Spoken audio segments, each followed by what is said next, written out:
دین میں کیسی باتیں کہہ دی۔ یقیناً کچھ لوگوں کو خراب لگا ہوگا، لیکن ان کی ہمت کو سلام ہے۔ قبر جنت کا باغ بنے گی کہ جہنم کا گڑھا، کسی کو خبر ہے؟ میدان قیامت میں نام اعمال داہنے ہاتھوں میں دیا جائے گا کہ بائیں ہاتھوں میں؟ کسی کو ہوش ہے؟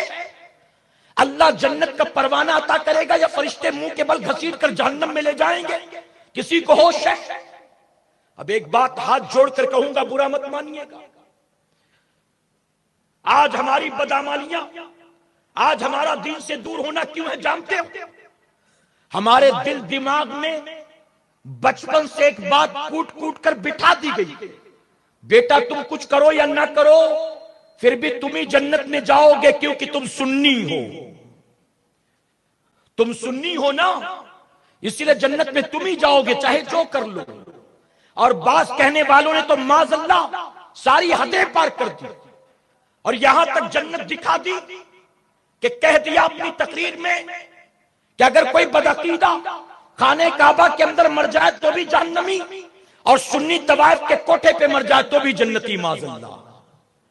جب بتاؤ تمہیں جنت طوائف کے کوٹھے پر جانے سے بھی ملے گی تو پھر بندہ مسجد میں کیوں آئے گا؟ اللہ کے سجدے کیوں کرے گا؟ تلاوت اور عبادت میں دل کیوں لگے گا؟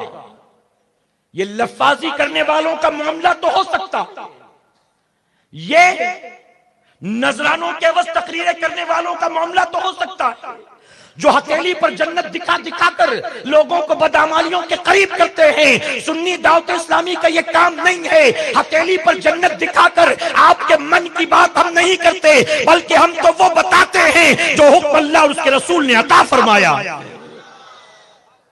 میں آپ سے پوچھتا ہوں، اس محفل میں کتنے لوگ، برا مت مانیے گا، آج ہماری ساری محفلوں کا یہی حال ہے، ہمارے یہاں جلسے خوب ہوتے، جلوس بھی نکلتا، نیاز بھی ہے، لنگر بھی ہے، دیگ بھی ہے، چادر بھی ہے، گاگر بھی ہے، نعرے بھی ہے، علم بھی ہے، سبیل بھی ہے، نوحہ بھی ہے، مرثیہ بھی ہے، کھچڑا بھی ہے، شربت بھی ہے، پلاؤ بھی ہے، زردہ بھی ہے، ہمارے یہاں یہ ساری چیزیں پائی جاتی ہیں۔ لیکن میں آپ سے پوچھتا ہوں، ایسی محفلوں میں کتنے پرسنٹ مسلمان ہوتے ہیں جو عشاء پڑھ کے آتے ہیں، اور کتنے ہیں جو گھر جا کر فجر کی نماز میں اٹھتے ہیں؟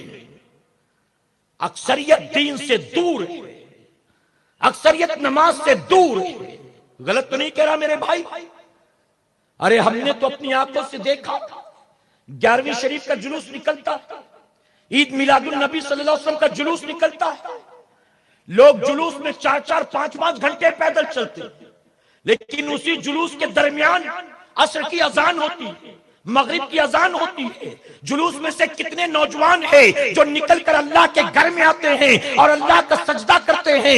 ارے جلوس میں آگے بڑھتے رہتے ہیں، اللہ کے گھر کا رخ نہیں کرتے۔ اب میں علماء کی موجودگی میں یہ بات کہنا چاہوں گا، تم زندگی بھر جلوس میں نہ جاؤ، اللہ قیامت میں پکڑ نہیں کرے گا، لیکن تم نے ایک وقت کی نماز کو قضا کیا ہے، اللہ کی پکڑ سے تمہیں کوئی بچا نہیں سکتا۔